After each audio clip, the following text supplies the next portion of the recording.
Chapter Dow Medical College, Pakistan, associated with the esteemed American Academy of Neurology. With a strong focus on advancing knowledge and fostering collaboration in the field of neuroscience, we are dedicated to creating a supportive community for all members with an interest in neurological sciences. My name is Javeria Yusuf, and I will be one of the hosts for today's session. I am currently a final year MBBS student at Dow Medical College, Karachi, and a core team member at Science Chapter DMC. Alongside me is my teammate, Amna Iqbal, who will be co-hosting this session with me. Before we begin, I would like to briefly introduce our guest speaker, Dr. Mustafa Shah. Dr. Syed Mustafa Mahmood Shah. He is a 2020 graduate of Dow Medical College and is currently a PGY2 at the University of Missouri, Columbia. We are excited to benefit from his expertise and experiences. Throughout the event, we will be watching a curated selection of videos that highlight personal stories, cutting-edge research, and the day-to-day realities faced by those living with neurological disorders. After each clip, we'll have the privilege of hearing from our guest speaker. So let's begin.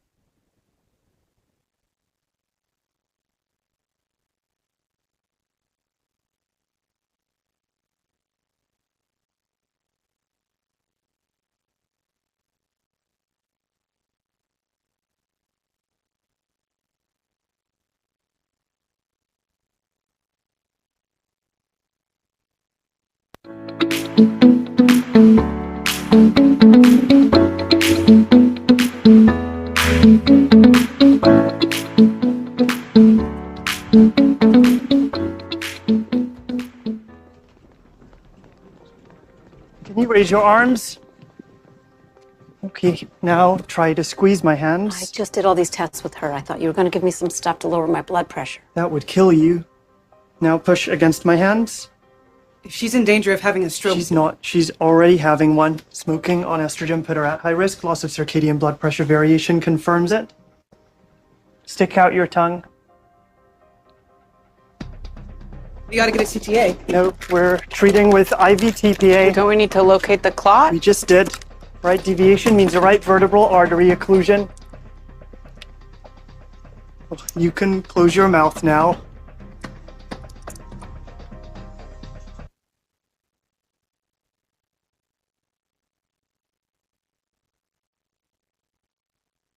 So this was a pretty exciting scenario from one of the episodes of the show, The Good Doctor, which I'm sure many of us have watched. Now relating this to the cases in real life, I would like to ask you, Dr. Shah, that can you please briefly talk about what are the general signs and symptoms of a stroke and how is it commonly diagnosed and treated? Right. So stroke is one of my favorite areas of study. It's really interesting because it's kind of fast-paced, as you saw in this video. Like you act very fast, very quickly. It's quick decision-making, and there's a lot of correlation between the neuroanatomy and the neurophysiology.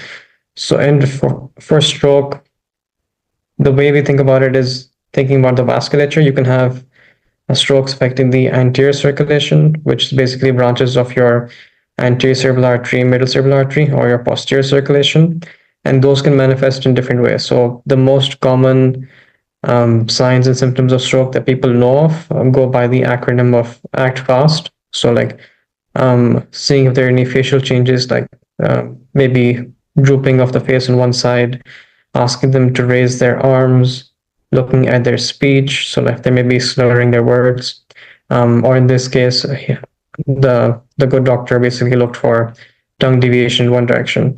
A lot of these things you see, especially in anterior circulation strokes, where your motor cortex is affected. But I've seen people with strokes who just had drunken gait or ataxia, people who just had like really bad headaches or even just been non-responsive from strokes at the back of the brain that affect your brainstem and your occipital lobes and everything. So stroke can present in very many different ways. One common feature is that it's usually an abrupt onset. So like the word gives it away. It's sudden onset of new focal neurological deficits. And the main thing for stroke is recognizing it quickly, as in this case, and treating it. One of the major treatments that we see in the developed countries is IV TPA or thrombolytic administration. And as he checked, he was checking for muscle strength, he was checking for tongue deviation. And as he mentioned, to keep our blood pressure high, part of the reason for that is because we want to ensure that we're pushing through any part of the brain that has a clot. So if there's a narrowing or a clot, you increase the blood pressure to force blood into that ischemic part of the brain. Yes, indeed, that's true. And I believe it is essential for everyone to recognize if a person is having or is going to have a stroke, because mostly these episodes, they don't occur in the hospital. They occur when the person is at home or somewhere outside. And this causes them to, like, if the people don't recognize it, this causes them to miss that golden time, maximum possible recovery. Yeah. Exactly. So we shall proceed to our next clip, that is for Tourette syndrome. This syndrome, it commonly exists, but it's not that commonly recognized or known. So this clip followed by discussion will be, I believe, pretty insightful.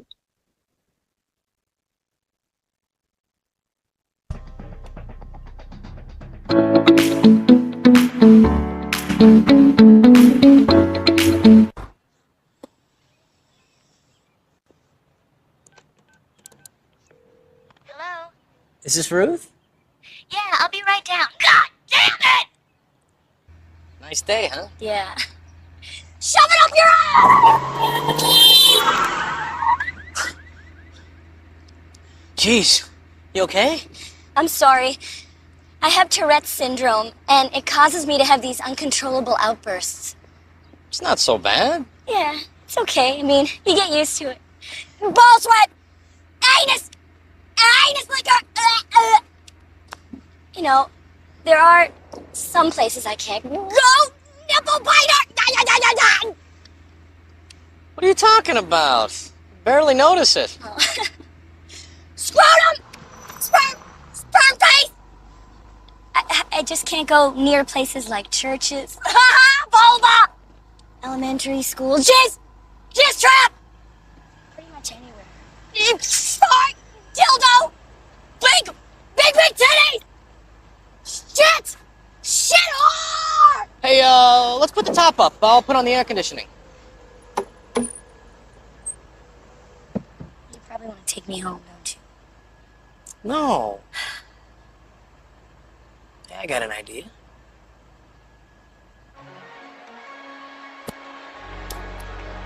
I'm nervous. There's a lot of people here. Don't worry. Crap muncher! I know! He was definitely safe! Hey, what do you think about the other team? Assholes! Right! And their pitcher! I mean, stop stalling and throw it already! Bull hair! Bull hair! Yeah! Bull hair! What we need is a strike hair! That other team's a bunch of high-priced babies! Horse!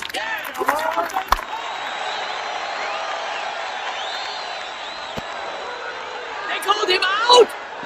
Scrotum liquor! Piss face! Piss face! Piss face!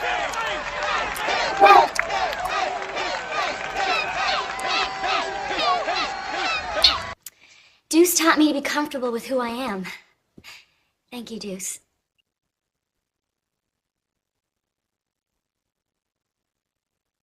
So this clip was a pretty interesting and humorous demonstration of Tourette syndrome.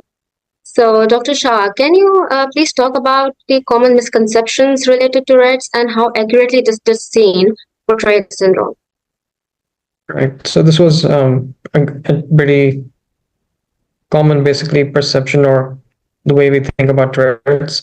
So one of the main things they depicted in this clip was a person having like obscene or obscene type language, swearing, cursing, that type of thing. And that is typically what most people think is a core feature of Tourette's, like saying these curse words or swear words or anything obscene without control. Interestingly, that is seen in Tourette's, but it's not like a hallmark feature in all patients. And the main thing that Tourette's has is that have this urge inside of themselves, which builds up to the point where they have these tics, which may be motor tics or verbal tics. So motor tics could be like head jerking to one side or lip smacking or biting or jerking your hands.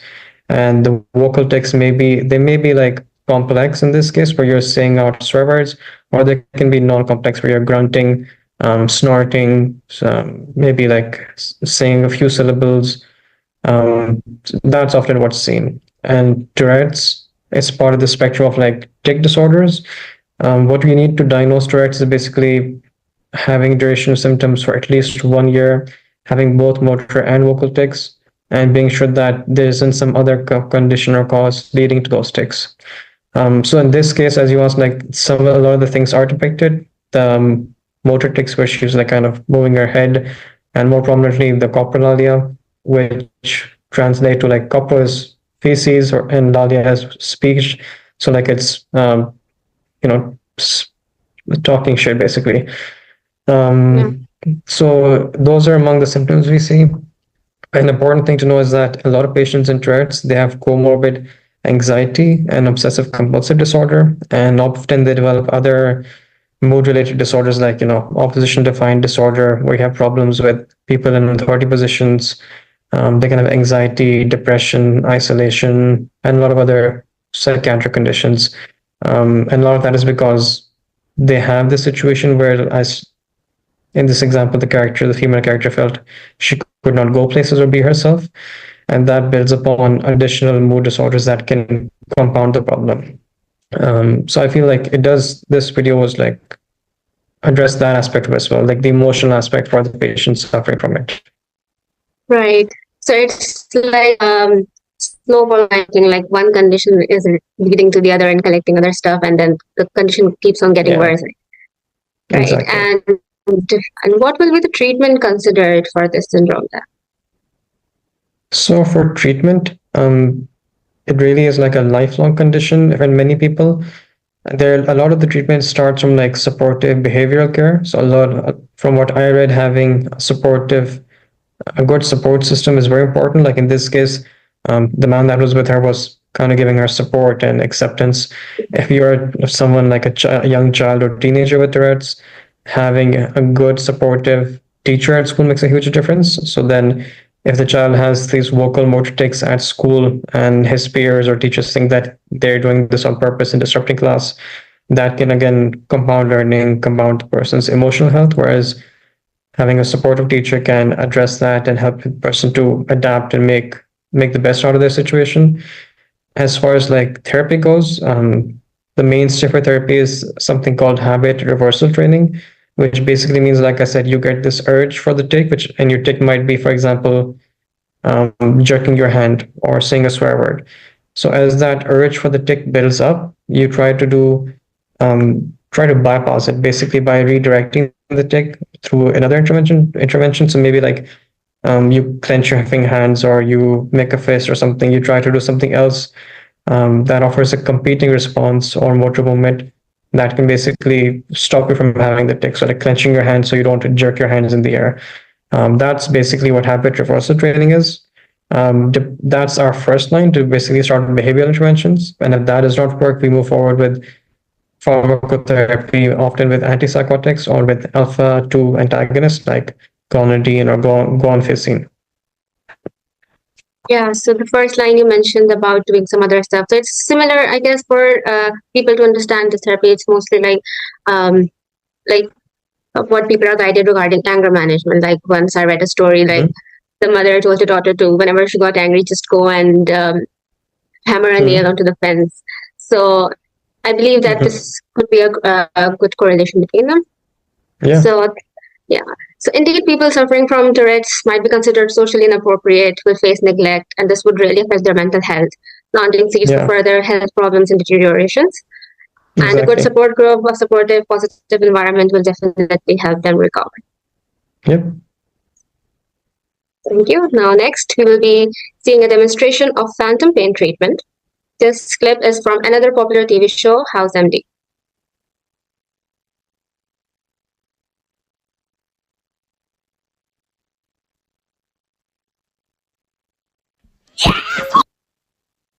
My downstairs neighbor started complaining.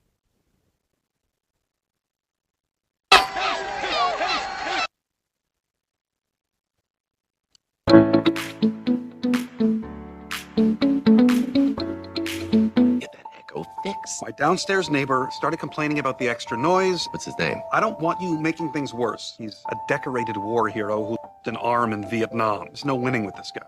was wondering what that noise was. Hey, you keep it down or we're gonna have trouble. You broke into my apartment? Technically, yeah. You're going to jail. You know what can get you 6 months? Falsely claiming that you won a medal in Vietnam. You think I'm faking? Canada did not send troops to fight in Vietnam. They sent troops to reinforce the 73 Peace Accords. I tried to free a 12-year-old boy who stepped on a landmine. 36 years later, every second I feel pain in my hand like I'm still grabbing that boy's arm, even though my arm isn't there. Hi, honey. Morning. Put your hand in there. Put your hand in there. Mirror magic. Arm is back. Now clench both your fists. Now let go. Oh my God, for 36 years I've been in pain, and it's finally gone. Oh.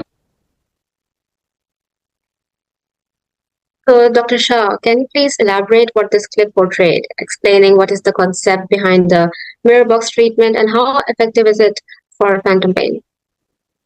Right. So in this case, in this clip, we basically saw someone who had an amputated upper extremity, and they had really severe pain, which is the phantom pain. When we talk about the phantom pain, in general, like what I understand from the pathophysiology is that basically you have nerve endings that are still like present, and that basically stimulates pain in the region that's actually gone. So it can be cause of chronic pain. And as in this clip, they describe the person as being like irritable, having issues with his roommates, issues with noise. So then chronic pain leads to chronic irritability and mood conditions as well. The concept behind the mirror box treatment, as you asked, so basically it's one of the non-pharmacological treatments for phantom limb pain. The idea is basically that as you put, the hand into the box and just kind of showed it as if both hands are present because of the mirror effect. The thing basically, the way this helps is not clearly understood. Different hypotheses are there. One is that there's activation of mirror neurons in the hemisphere of the brain that's contralateral to the amputated limb. So then these mirror neurons think that a limb is there, it's working, and that basically bypasses the pain. And the other possible idea that they have of why this helps is that when you get the visual input of movement of the amputated limb, this decreases your pain processing and pain sensitivity. And that could potentially be the cause why people have less pain. But again, these are just like hypotheses or theories. I looked up to how common is this treatment. So like there have been a few studies, including one in the New England Journal of Medicine, that show patients who underwent mirror therapy for a certain period of time, like maybe 15 minutes of therapy per day for a prescribed period of time, did show benefits like pain reduction, but the effects have not been like consistently reproduced. So like a lot of meta-analyses from multiple randomized clinical trials did not show evidence of a consistent benefit. So like mirror therapy, it's interesting. We have seen positive studies in some patients, but it's not like a mainstream treatment that everyone with phantom limb pain gets. It may be that, because this is a complex cortical system, it may be that some patients benefit more than others, or that you need to do it in a certain way for some patients and maybe in a different way for other patients. But it is pretty interesting. And another similar application of this is virtual and augmented reality. So for that, that is basically using technologies in mirror therapy, where you're basically seeing your amputated limb in virtual or augmented reality. And so you're again getting the illusion that your limb is still there. And that in some case series has been shown to reduce like the pain from phantom limb pain. So it's a pretty interesting phenomenon for pain. So it's basically an interplay of neurons and psychological thinking. So where you are there in the US, so what do you see many cases for this phantom limb pain, and what are the, as you just said, that it's not that common, mirror box treatment is not that common. So is there any other treatment that is being employed mostly? I personally haven't treated a lot of cases of phantom limb pain, but like from what I've read, a lot of the treatment is basically combined or multimodality. So like for pharmacotherapy, patients are given medicines like your NSAIDs, Tylenol, at times opiates. And then for your non-pharmacologic treatments, there's a lot that's done. So like transcutaneous electrical nerve stimulation has been used, biofeedback, sometimes patients prefer like cognitive therapy to basically focus less on the pain so that the pain doesn't interrupt their daily living as much. But again, there are multiple modalities to be used, and different people respond to different things. And there's an entire specialty called pain medicine, which is like subspecialty that neurologists or anesthesiologists can go into, that just focuses on the different variety of pain management techniques. Right. So after you watched this video and you talked about some results regarding the mirror blocks treatment, so looking at this, maybe further research can more further validate these results. And because as we can see in the video, it's truly a life-changing intervention for those, especially who are going through this falling post-trauma. So it definitely shows what it takes, takes what's simple to produce an enormous change in someone's life. Right. Indeed. So next, we will be watching a clip for dyslexia from a world movie that is a member and my team of this Dr. Shah. Yeah.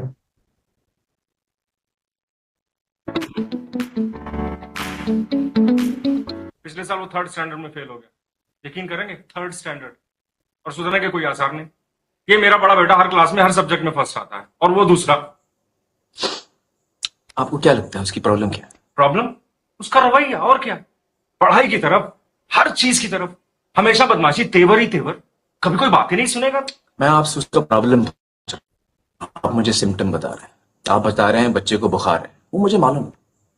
मैं पूछ रहा हूं बच्चे को बुखार क्यों है, वजह क्या है बुखार की? हाँ तो फिर आप ही बताइए, बताइए। उसके पढ़ने लिखने की गलतियों में आपने कोई पैटर्न देखा, कोई गलती जो वो दोहराता हो? पैटर्न? काय का पैटर्न? सब गलतियां ही गलतियां। फिर आप पैटर्न पहचान नहीं पाए।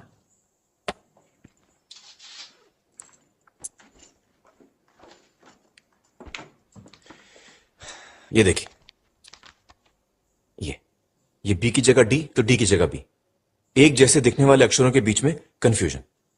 और ये एस और आर उल्टा लिखा है, बल्कि कई सारे अक्षर उल्टे लिखे हैं। ये देखिए, ये छोटा एच छोटा टी, देखा?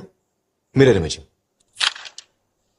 एनिमल एनिमल एनिमल, एक ही पेज पे 3 अलग अलग स्पेलिंग। इसका मतलब कोई एक वाला स्पेलिंग उसे याद है, ऐसा नहीं।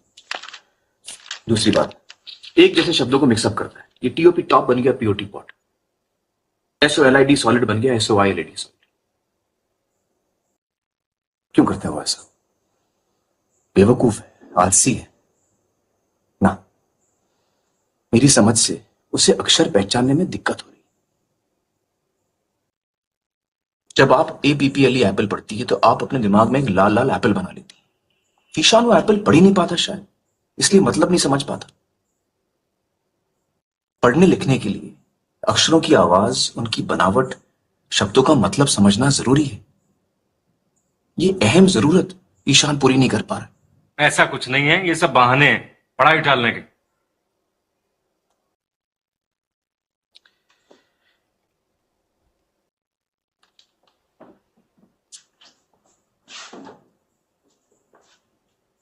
जरा ये पढ़िए मिस्टर अवस्थी।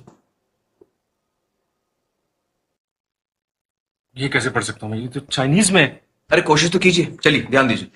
क्या बेकार की बात कर रहे हैं, मैं कैसे पढ़ सकता हूँ? आप बदतमीजी कर रहे हैं, आपका रवैया ठीक नहीं है, ये आप शैतानी कर रहे हैं।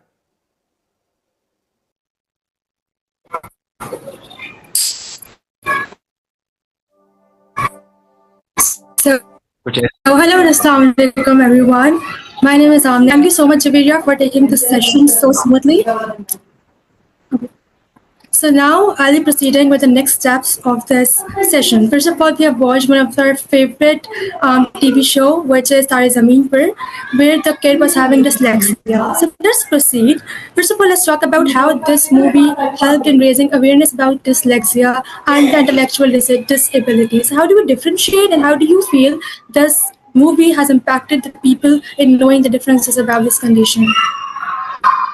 Right. So this is one of my favorite movies as well. And there are many different learning disabilities that kids have. One of them is dyslexia, which is basically an issue with recognizing words and reading. And the way, in this case, the teacher explains it is really apt. The fact that it's hard to put yourself in the shoes of another person and know what impairment they have or don't have. So in this case, the parents who are don't have any neurological impairment, for them, the idea of a child who can't read basic letters or words in English, for them, that's foreign. And in the same way, when they kind of get an idea that the father can't read the words in Chinese, and it's not a matter of how hard you try or how smart you are, it's just the way your brains are wired. That helps them understand. So I feel like it does a great job of explaining this. I had a friend in A levels, someone very smart. I thought was just brilliant. And later on, I found out that person actually had dyslexia, and he was going into architecture school and had, amazing skills with the physics and the construction and the way you would basically think about architectural drawings and structures. But that's just the fact that every mind is unique, every mind thinks differently, and having a healthy appreciation of that is very important. So with that said, I just want to ask a quick question. Do we think that there is a connectivity between the people having dyslexia and being good at arts? Because as you give your example of your friend, and similarly in this TV drama, we see the kid was good at arts. So is there any connection between them? I haven't studied any connection, if there is, neurologically, but there are different ways. I think part of it is just some people's minds are geared towards being more analytical, so like more towards maybe maths and other skills, and other people's minds are geared towards creative thoughts. So one example is that you might have heard of Asperger's syndrome, in which people have decreased social awareness, social intelligence, and ability to connect with other people. I have met some doctors who've actually had a degree of that, and it's hard for them to understand what you're talking about or what your body language means. And you might think that their social awareness is not even as good as maybe a 10-year-old child's. But those people, they compensate in other ways. So one such person I know is an absolute savant. So they're able to work many complex problems, have amazing memory and extreme attention to detail, and do very well in other cognitive aspects. So I think that's just how the brain works. Like I said, everyone's brain is as different as everyone's face or thumbprint is. And it's understandable that a deficiency in one area is often compensated by accentuated ability to do well in another domain. Yeah, that's pretty amazing. That's how nature works. So I have one more question about this, Claire, which is about the strategies friends and the family should use with individuals who are having this condition. How we can support if we know someone who is having this condition, how we can help them. Right, that's a great question. And like we talked about in the case for Tourette's, again, it's like someone has this condition which is not under their control.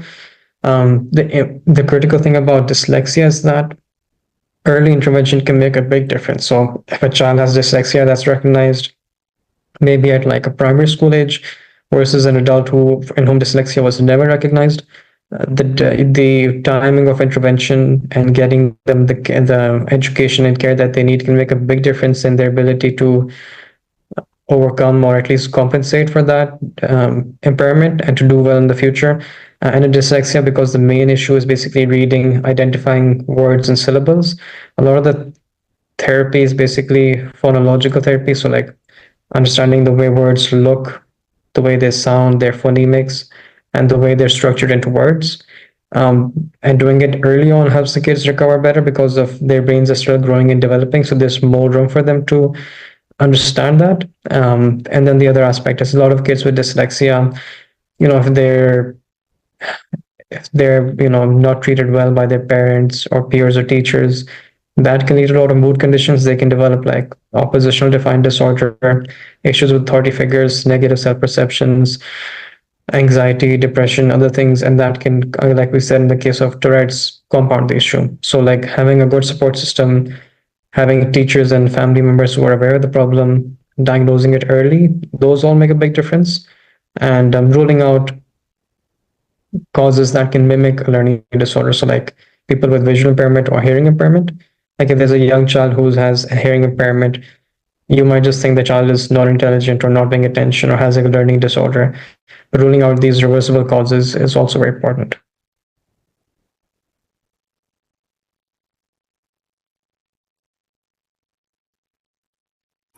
Yeah, so that answers my question. So what I understand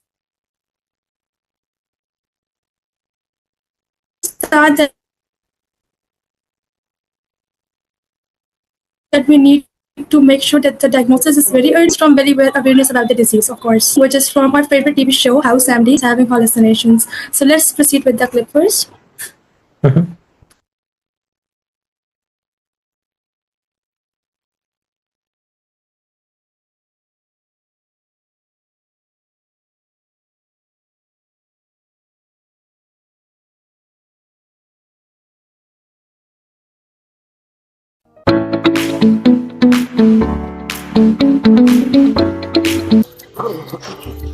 L-P-E.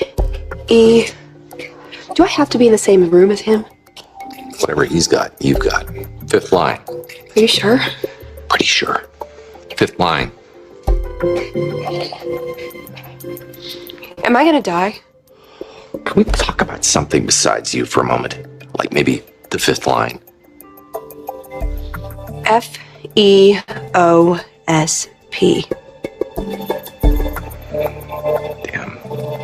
I'm sorry, we need to remove your eye. My eye? A moment ago, you thought you were dying. Line's actually good news. Unfortunately, he's wrong. You just did the test. She didn't squint, which means the eye thinks it's fine.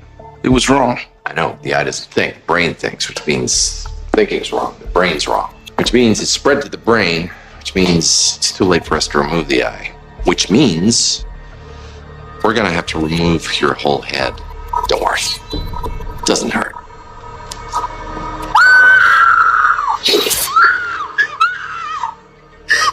Hallucination. That's a brain thing, right? 500 different things can cause hallucination. Doesn't mean it's neurological.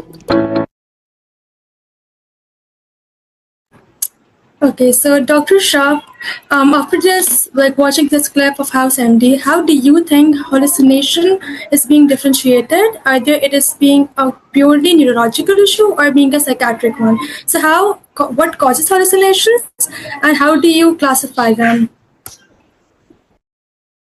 Can you please unmute yourself, Dr. Shah? Yeah. So this is an interesting clip. Basically, it shows how this woman, we don't know what her baseline is, but she suddenly gets this vision of people trying to cut her head off and experiencing something that didn't happen. And hallucinations are basically defined as experience of something that is not really there, involving one or more of the senses. So in the case of visual hallucinations, it can be seeing something like a pink elephant that's not really there, or auditory can be like hearing voices that are not there.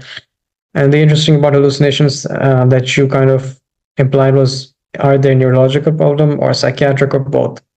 And there kind of is an overlap. So we know in some neurological conditions, you can get hallucinations, like some dementias.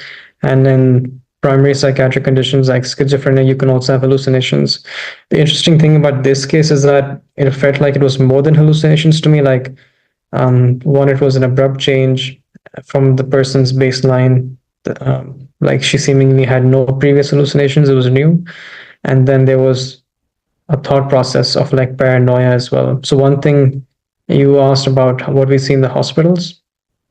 So in the hospitals, we'll often have patients like, for example, an elderly lady admitted for stroke, who overnight will start seeing people who aren't there, who will think that the doctors are trying to attack her, and who is going to be agitated and jumping out of bed.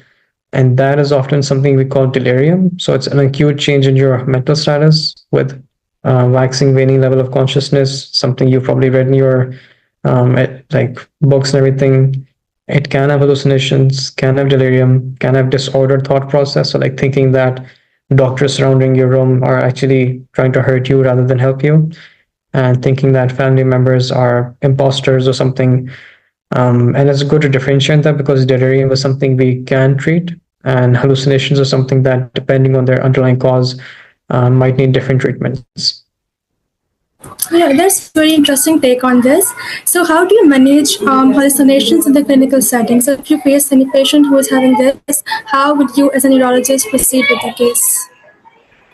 Right. So if I'm seeing a patient, like in that case, let's say the old lady in the hospital who's having these hallucinations or disordered thought process, I would see what's her baseline, any neurological psychiatric history, and if this is delirium causing hallucinations or something else. If it's delirium, then we start with like non-pharmacologic measures. Try to be conservative first, like redirecting them, calming them down, treating any medical causes that could basically overwhelm the brain and make you think of things that aren't there, like pain, sleep, loss of sleep, polypharmacy, maybe sepsis or any systemic infection can cause it.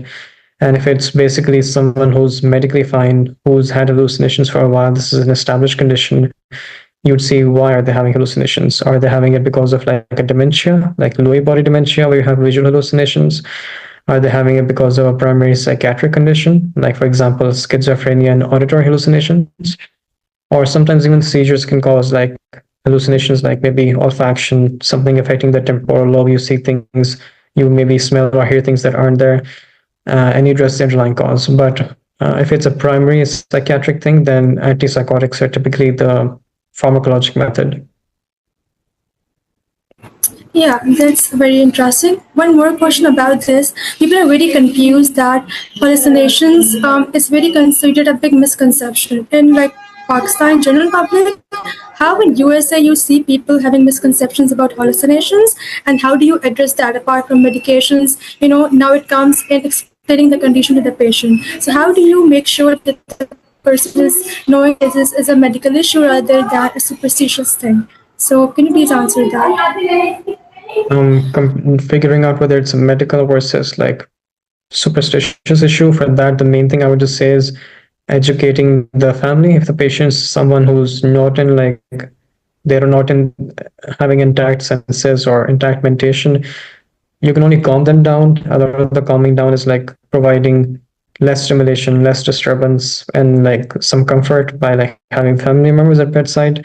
And for family members, just letting them know, explaining it step by step to them. So like in the case of the elderly lady I talked about, we explained to the family that this is someone who's old, they have decreased cognitive reserve, their body was acutely stressed from like infection or new medications that their body didn't handle, that caused their brain to basically dysfunction, and that's why they're having this experience of seeing things that aren't there or having misperceptions of people trying to hurt them. And this is okay. And if it's a reversible cause like in delirium, it should get better.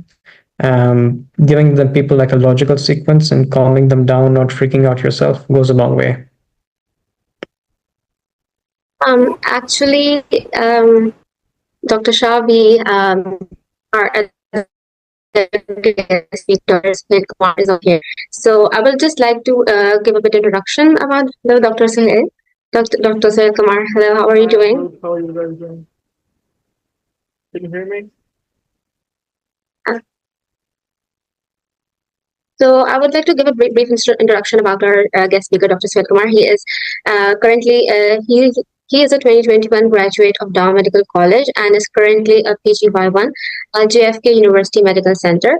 So we're excited to hear your insights as well, Dr. Kumar. And Dr. Shah, thank you so much for your insights in the clips we have played up till now. And we can continue with Dr. Kumar. Amna, over to you. Yeah, thank you so much, Javeria, and welcome, Dr. Kumar. So now we'll be watching one of the clips about obsessive compulsive disorder, which is from a TV show As Good As It Gets. So let's watch first of all the clip, and then we'll get back to you, Dr. Kumar.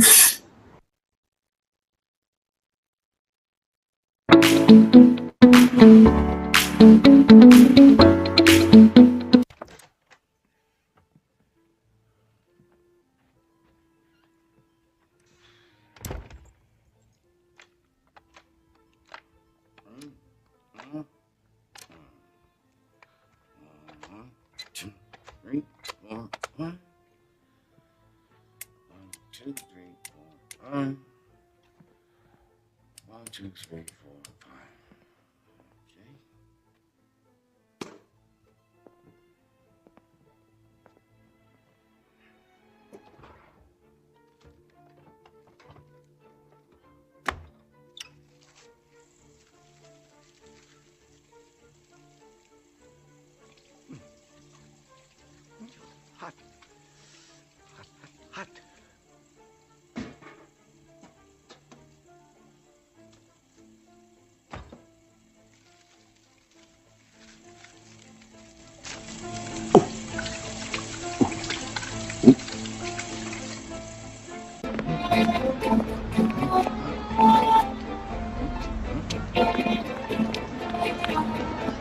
Excuse me.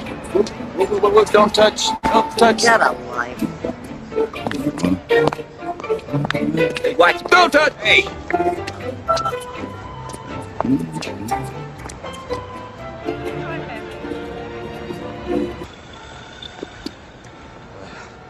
Worst sidewalk in New York.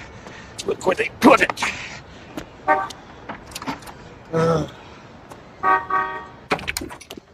Hi. Help! If you want to see me, you will not do this. You'll make an appointment. Dr. Green, how can you diagnose someone as an obsessive-compulsive disorder and then act as though I had some choice about barging in? There's not going to be a debate. You must... You said you could help me. What was that? A tease? I can help you if you take responsibility to keep regular You changed the room appointment around. 2 years ago. I also regrew my beard, but you're not interested in changes in me. So I don't have this mountain of available time. I have to get to my restaurant on time now. Do you know how hard it was for me to come here? Yes. No, we're not doing this now. I changed just one pattern, as you always said I should. No.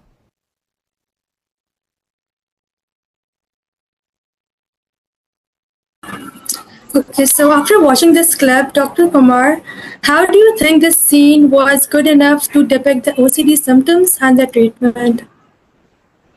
Well, the OCD is a very complex disorder, as everybody knows. It's not, the symptoms vary from person to person. It comes under a hood of the generalized symptoms, but like still, it varies upon person, depends upon person to person. A person can have good life with OCD, the person can have a bad life with OCD. So it's totally different. This scene is actually a good portrayal of the disease.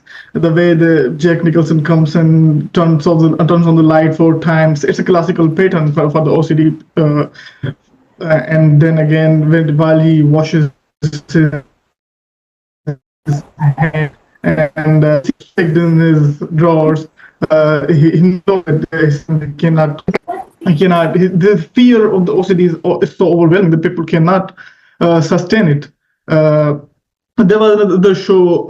I watched a video. I'm not sure if you watched Scrubs. It's a medical Scrubs. It's a funny show, and there was a scene in it when a doctor who has OCD comes to rotate, and he's an attending, and that makes you think that how did he become a doctor? So again, my example. This actually says that it depends upon the person to person. A person can cope up with this easily. Some person tries to cope up, but they can. It's very hard for them.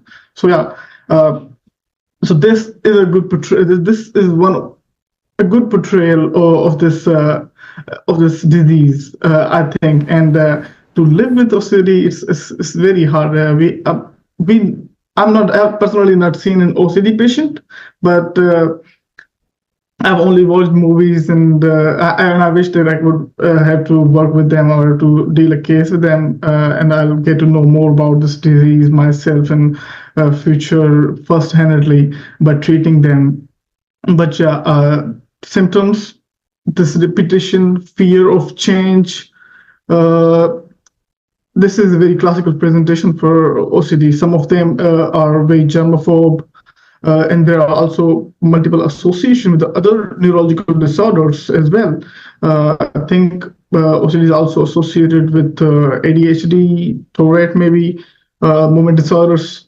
So yeah, it is very hard. It's very hard to live with them. And I need to watch this movie. This is a really good, looks like a really good movie. And I love Jack Nicholson. He's an amazing actor. Yeah. So okay, there are the people who are very perfectionists, right? So how do you differentiate? Yeah, how do you differentiate a person having OCD versus OCD personality disorder? So there are like 2 different conditions, and like how do we see those 2 things? So when it comes to personality disorder, it's a different thing. I think OCD is a class C personality disorder. If I'm not wrong, most of you can correct me. I'm just a neuropedant, so. You guys probably know more than me. But yeah, the difference lies between their perception of the disease.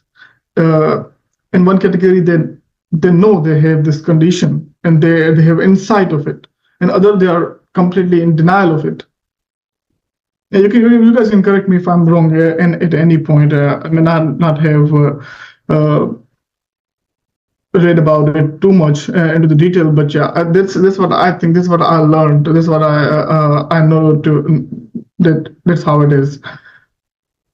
So if the person has insight that he's aware of this disease, he's obsessive compulsive disorder patient. If the person he's not able to accept that he's OCD, it's his personality disorder. It's a personality trait. So again, with the personality disorder, we deal with ego and id, as you know. So those people are very hard to treat. Personality disorder really hard. We can treat OCD with medications and psychological therapy. But personality disorder, they're actually, as a patient is in denial, he doesn't accept it. They're reluctant to the treatment and or any kind of intervention. It gets very hard to treat the patients. Yeah, that makes sense. So how we as poor people can help the person having... Excuse me? So yeah, I was just saying how... Is some problem with the mic? In the meantime, Dr. Shah, if you can also shed light on this topic. Yeah, so I think Dr. Kumar made a great point regarding how we differentiate OCPD, the personality disorder, versus OCD. What I've learned as well is that one is ego-syntonic, the other is ego-dystonic. So in this case, in the video, we saw the guy, he basically having these both OCPD and OCD have like this internal intrusive desire followed by a habit or compulsive reaction. So like, for example, in this person, he had this fear of like having germs on his hands. The idea of having germs on your hands is like a negative or a distressing thought. So that's why he was washing his hands with hot water until maybe he got scalded in his hands. Someone with OCPD might be someone like most doctors and medical students, like, you're studying for a ward test and you need to go through it 3, 4, 5, 6, 7, 8, 9, 10 times, and then only you feel like maybe you know it. Or like maybe you're someone who just likes things clean. Like I like to keep things clean, so maybe I'll clean my kitchen table 3 or 4 times, and then I'll double check to see if it actually is clean. But that's not distressing for me. That's just something I like to do. So then one would be sort of on the spectrum of OCPD. The personality disorder is ego-syntonic. It's not distressing, but it can be in the extremes impairing, like if you spend too much time cleaning to an unnecessary degree. And the OCD is like ego-dystonic, because then that is something that will give you distress. Definitely, that's yes, Dr.